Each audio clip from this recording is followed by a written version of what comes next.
Aaron Cadman. He was an All-Australian at the National Under-18 Championships. He captained Victoria Country. He led the NAB League goal-kicking this year, and the teenagers' massive season last night had its crowning moment when the GWS Giants made him the number one pick in the national draft. Aaron, I'm sure it's been a whirlwind, but a big congratulations from us here at SEN, and we appreciate your time this morning. Thank you, guys. Thank you so much. Thanks for having me on. How did you celebrate last night? Let's get the big question out of the way. Did you do it justice? I couldn't because I had to get up at 6 to go do sunrise. So it was an early night for me. I had to go to. I was in bed probably 12:30, but I don't reckon I slept until 3. It was just tossing and turning, so much excitement and just everything running through my head. So, yeah, I cannot wait. I can imagine. I love the fact that you're willing to have a laugh and enjoy it as well. I mean, you said Toby Green last night was the best bloke you've ever met. That finally came out. That was funny. But I can't imagine your excitement. I mean, we overthink it at times and overcomplicate it, but here you are, your whole life ahead of you. You're in your teens. You're about to fly into state to start a magnificent journey. I mean, sometimes we can overthink things. Let's just enjoy it. Yeah. I'm just trying to simplify it as much as I can. Just spend these last few moments with my family and friends and just soak it all in and enjoy it as much as I can. Just as far as the nuts and bolts of the draft that go, Aaron, I like the fact, and I think you spoke about this in the aftermath, that GWS did, I suppose, the right thing or the nice thing by you, and they let you know that, in fact, yes, you were going to be their number one pick and that they weren't going to do any father-son bidding. That must have put you at ease when they told you that several days ago. Yeah, 100%. It kind of turned my nerves to excitement, and then even on the night though, I just for some reason I thought they changed their mind for some reason, and they weren't going to pick me. So I was just as nervous as anyone. But once it all happened and everything went through, I'm just super excited, and I'm just running around the apartment, just trying to get my head around that I'm pick one and I'm going to the Giants. Aaron, what's the highway look like now? When do you go up to Sydney? Have all those sort of things been put in place yet, or has that sort of happened today or in the next few days? Yeah, no. So on Thursday morning, I'll fly up and then hopefully get cracking into it Friday morning, hopefully. But I'm flying up on Thursday and I'm staying with Toby Green for 2 weeks. So I look forward to that. That'll be unreal. Brilliant. And then come back for Christmas and I'm into it. So you're living with Toby Green. This might still be to play out, of course, Aaron, but what are your living arrangements next year? What do they set you up with? Which obviously GWS go into a lot of detail, a lot of hard work to set up, their playing list off the field, given so many of them come from interstate. What are your living arrangements looking like? So they bought 2 either apartments or houses for all the draftees to move into. So that'll be awesome. I can't wait to move into that. I can't remember exactly where it is because I've actually never been to Sydney before, so I don't know Sydney too well. But it's going to be pretty cool moving in with all the boys, and hopefully I can make some great mates, and it's really exciting. Like a footy frat house scoop, absolutely brilliant. And who's reached out, Aaron? I mean, there's some big names at that footy club. I imagine your phone's been running hot. Yeah, I was just in the middle of replying to all of them as you called. So, all of them basically, they've all been really good, really inclusive and bringing me into it. So, when's the first plane of locals come out to visit you, your mates from Darley? Sorry? When's your first plane load of mates coming up to visit you when you go up into Sydney? It seems that the mates of the draftees get as much a kick out of it as the draftees do. Yeah, I reckon they might follow me up there on Thursday, have a party. But they'll be up there for first flight they can, first game, first opportunity to see me. Aaron, you sound like you got a good, solid, mature head on your shoulders. You would be well aware, of course, that, I guess with the number one pick, inevitably there's an added layer of pressure and expectation just by virtue of the fact of where you're taken. Is it something you embrace? I mean, how do you approach, your newfound status, if you like? Yeah. Obviously, there's that pressure that comes with pick one, but I think that that's just going to help me and help me keep motivated. And I'm going to try to turn it into some motivation and use it, I guess. But I think the pick one status is only going to help me. Aaron, tell us about your build up to this. I mean, I keep hearing about this growth spurt, and you're playing on the wing, and then suddenly you turned into a key position player. In your words, What happened over that period of time, and how did you have to change your game? Yeah, so this time last year I was a skinny wingman who just basically used his run. I wasn't much of a possession getter. And then the coach at the Rebels sat me down at the start of the year. We went through everything. He said, I might throw you up forward for a couple of games. And thank God he did, because it worked out pretty well. So, he's been massive. And then I've just kind of been trying to develop into my body and grow into my body a little bit and all that sort of stuff. So, yeah, I've just probably gained maybe 10 to 12 kilos in the last year, trying to build a bigger frame and prepare myself for the big league. Speaking of number one draft pick, Aaron Cadman, who flies out for GWS on Thursday. Aaron, I'm not going to, bog you down with the go-home factor or any of that sort of stuff, but clearly GWS needed a key forward, of which you are. But how big of a factor do you think was you telling them that you were, in fact, open and willing to relocate to Sydney, perhaps compared, to some other of your, some other portions of the first round, the pointy end of the draft, that you were more than happy to go up there and make a career out of it in Sydney?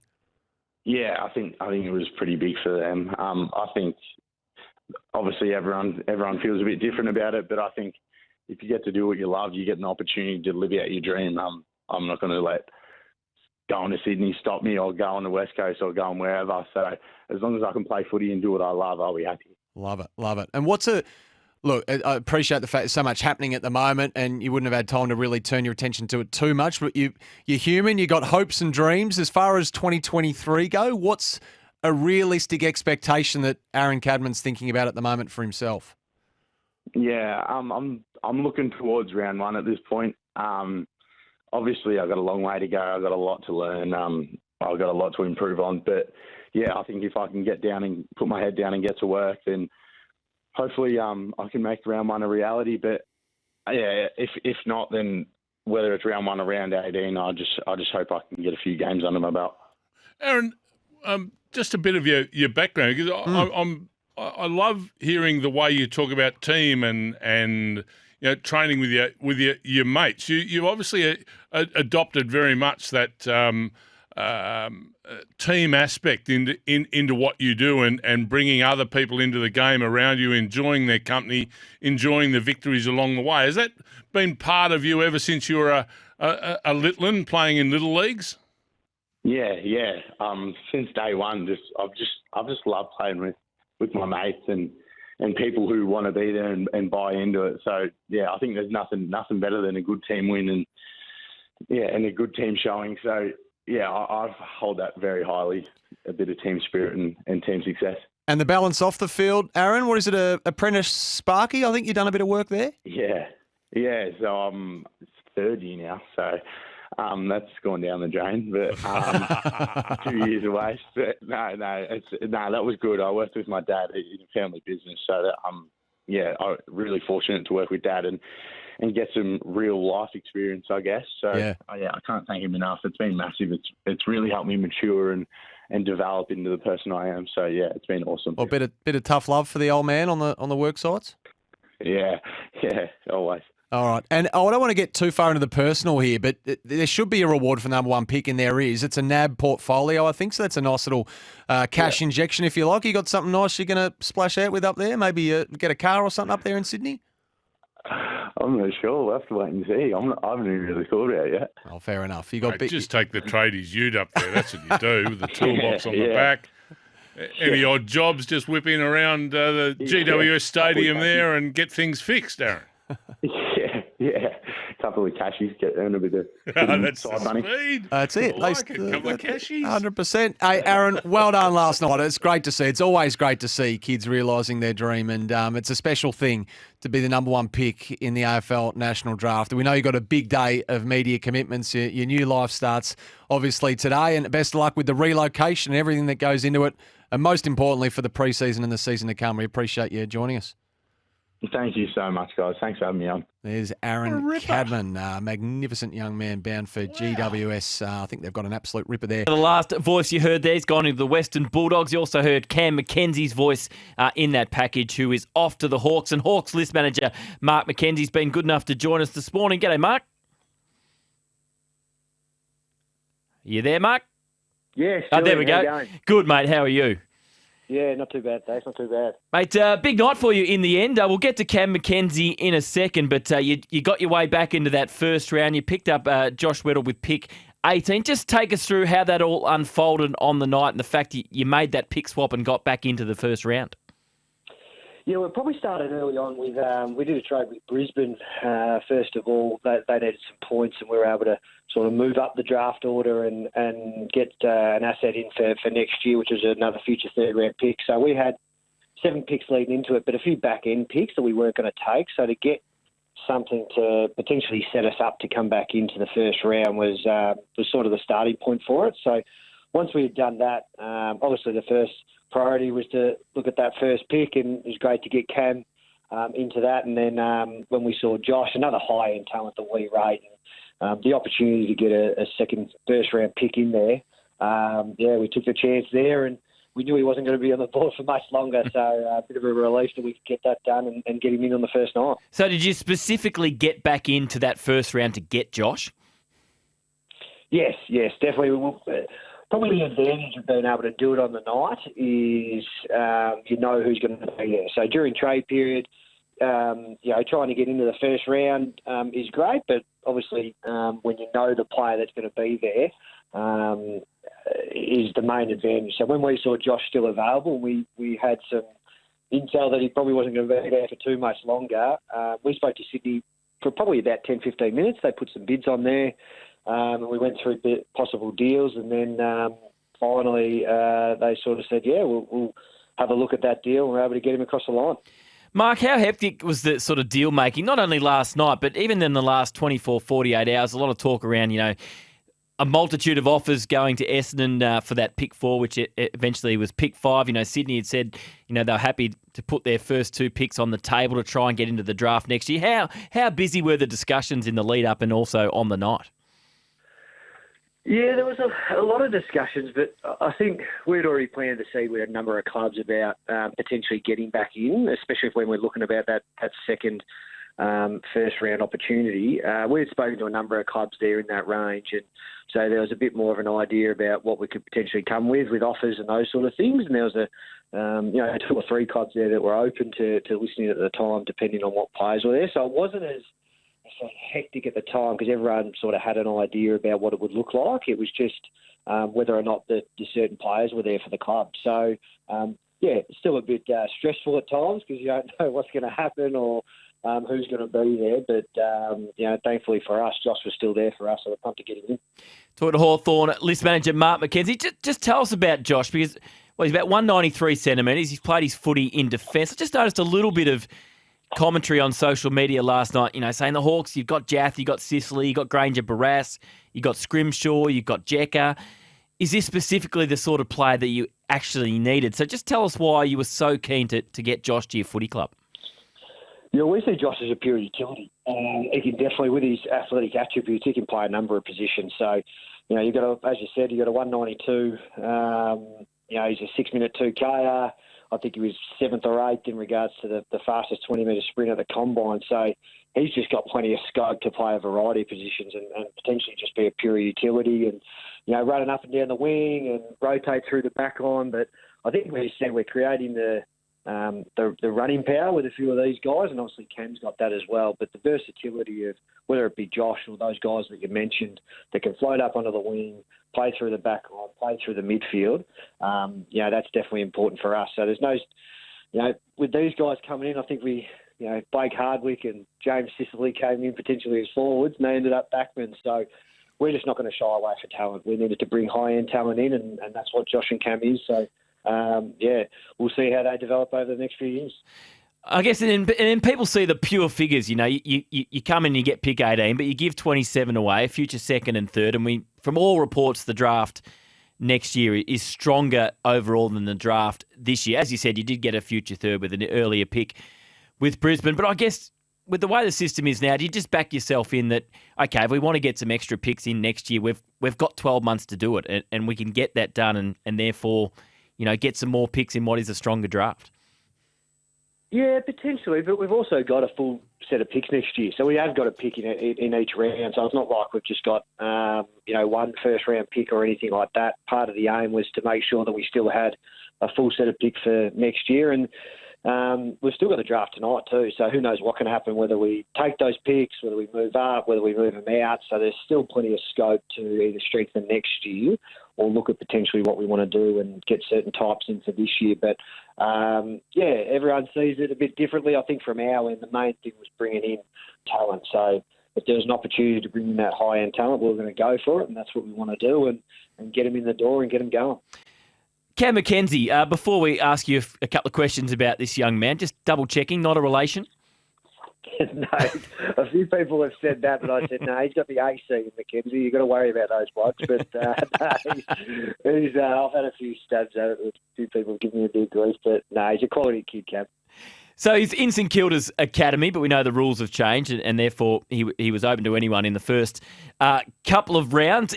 I heard him speak on a little interview on afl.com.au, and he said he met with the Hawks not that long ago. He said you didn't give much away. How difficult a decision was this with this pick, given the quality of players around him in the draft as well? Yeah, good question. Well, actually, it was pretty difficult because there is a number of quality players around that pick, and I think you probably see that with, again, the limited movement that happened last night. So I think they're just some, really comparable players there and a lot in similar positions, but some quality there. So it seems like the teams that potentially didn't want to move, they knew they were going to get a player that they rated there. And thankfully for us, it was Cam, and his ability to play inside, outside. He'll complement the guys that we've brought in the last couple of years as well. But he's got a really level head on him. So we think there's still plenty of development in his footy. I think we sort of missed with the guys in this draft that they still had a part of the COVID stuff in the last 2 years. And once Cam comes in and really focuses a bit more on his footy, he's got that power, and he'll develop a little bit more of his body and get used to the rigours of AFL footy, but he's still got plenty of development in him as well. So back up into it, so I think you've got 3 picks available to use tonight. What's the strategy going in? Yeah, well, we'll sit down for a meeting the next hour or so and sort of regroup and see where, does our list change a little bit depending on who we've brought in. But we've got potentially 2 to 3 picks that we'll take tonight. Just depends how it really plays out from there. But like I said, we're pretty open to anything, whether we move up, whether we keep the same, or even look at next year's draft and getting something in for there. So we'll go through that over the next few hours and see what we come up with. Mark, thanks so much for your time this morning. Well done last night, and good luck when you reconvene tonight. No worries, Jordan. Cheers, mate. Great to chat to Mark McKenzie, Hawthorn list manager. So there it is from a club's point of view. The Hawks traded in to the first round, and they ended up walking away with 2 first-round picks, Cam McKenzie and Josh Weddle. Let's get to one of the young men that is, the thrill of the night is seeing the young men get their names read out and therefore begin their AFL journey. It's probably a little bit extra special when you get picked up by the club you supported all through your childhood. And one man that was lucky enough to have that happen to him last night was Ollie Hollands, who joined us and is now a blue bagger. G'day, Oliver. Hey guys, how's it going? Very well, thank you. You were linked to Carlton for quite a while over the last couple of weeks. Did you have much of an inkling going in last night, or was it still a bit of a shock when your name was read out by the Blues? No, there was definitely a bit of a shock. I think the last few weeks, really, there hasn't been that much of an inkling at all. I think the greatest inkling that I had was obviously coming out in the media on Cal Tuvi's show and saying that they're out after an outside mid. So when he said that, I felt a little bit more comfortable that it could be me. But no, they kept it pretty close to their chest. Had you had many meetings with the Blues? Throughout the year, I had quite a few. I think I had in total probably about 4, but I think the last interview I had was at the Combine, so that was a while ago. So, but yeah, over the moon. For those that aren't aware, Ollie, tell us why you're a Blues supporter. Yeah, so my great-grandfather played for Carlton. He played about 30 or so games in the 60s, so that's sort of carried out throughout the family, and it's pretty special to be drafted by the Carlton Footy Club. And we know your dad Ben played some games for the Tigers. Your brother Elijah's up with the Gold Coast Suns. What have you learnt?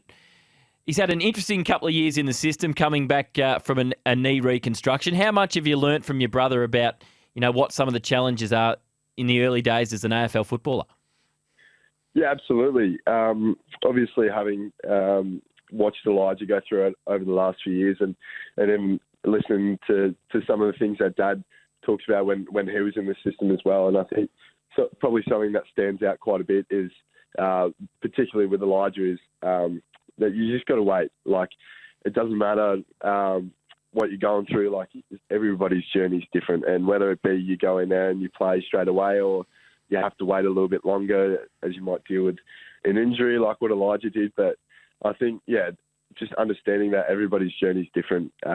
Whether it be happen straight away, that you sort of get in there and you can play consistent footy, I think, is probably something that I've really taken on board the last couple of years. Speaking with Ollie Hollands, picked up by the Blues with their first pick last night. What was the biggest thrill? Your name being read out by Carlton, or getting the Guernsey off Sam Walsh? It's pretty tough to go past either of them. I think.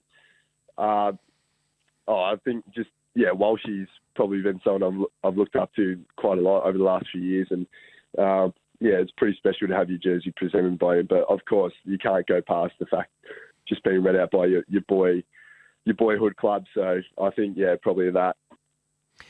Sam Walsh, as we know, he's a great role model, as he said, and he's this player that from day one he hit the ground running. He's an endurance beast. But looking at some of your numbers, your endurance is absolutely elite as well. So has he got a challenge on his hands with some of the time trials this year when you get down there? I think we'll have to wait and see. I think I think one of the boys, I think Cottrell ran about a 5:40 or something at their 2K yesterday. So I think they've got it. They do have quite a few runners there. Ed Kerno's another good runner, so I think there's going to be a few of us. So hopefully we can all push each other along. We know the Blues have got such a strong inside midfielder. We know they've brought in Blake Acres across from Fremantle, who's a genuine wingman. What sort of role do you see yourself playing early days at the Blues? Can you see yourself, slotting in potentially on a wing? I think so. I think me as a footballer, I probably, over the last few years, have probably spent a little bit more time on that inside mid, and I think, coming into the system, obviously, sort of being a lighter frame, and obviously just being an 18-year-old kid, I think that's probably where my career will probably start. Is probably one of those outside roles, whether it be an outside mid or high half forward or half-back flank. I'm not sure. But, I'm open to obviously, taking on a new role. And I think the biggest thing out of it all is I've got to go in there and earn my spot. So wherever that is, I think, just got to embrace it all and can't wait to get stuck in it. Do you have much contact with either the Carlton coaching staff or some of the boys after your name was read out last night? Yeah, so fortunately, the guys had a bit of an apartment / sort of townhouse just around the corner from Marvel. So it was pretty special. We all gathered there last night. I think there would have been nearly 30 or so people there. So it was pretty special. It was good to spend a bit of time with some of the coaches and the team as well. So it was nice to sort of meet everyone and for them to get to meet the family as well. Now, we know Carlton plays Richmond in the season opener every year. Just got a couple of messages off our 40 Wings temper text here saying, surely given your dad's background, a little soft spot for the Tigers potentially, Ollie? For me? Yes. Or, no, for you. No, I think growing up, there hasn't been much of that sort of Richmond link with the family. It's all kind of sort of just been more that Carlton sort of family support really. But I think maybe for Dad, I think every now and again when the Tigers are on the TV, he likes to watch them. But I think when the Blue Badgers are on, I think it's pretty special. So when the fixture comes out, whether it's late next week or early next week, you just go straight to it and look for Gold Coast v Carlton? I think it will be hard to not look at. I think it'll be, for sure, something that I love to do is play against your brother. But I think obviously knowing that I've got to go in there and just earn my spot first and earn the respect of the teammates. So I think, obviously it'd be nice to look at, but I think there's a few other things that I've got to get done first before getting to there. So just take us through. You mentioned you met some of the players last night. They had a bit of an apartment. What have they told you? When are you getting down to Carlton for the first time? When do you get stuck into training? What's the sort of next week or so look like for you?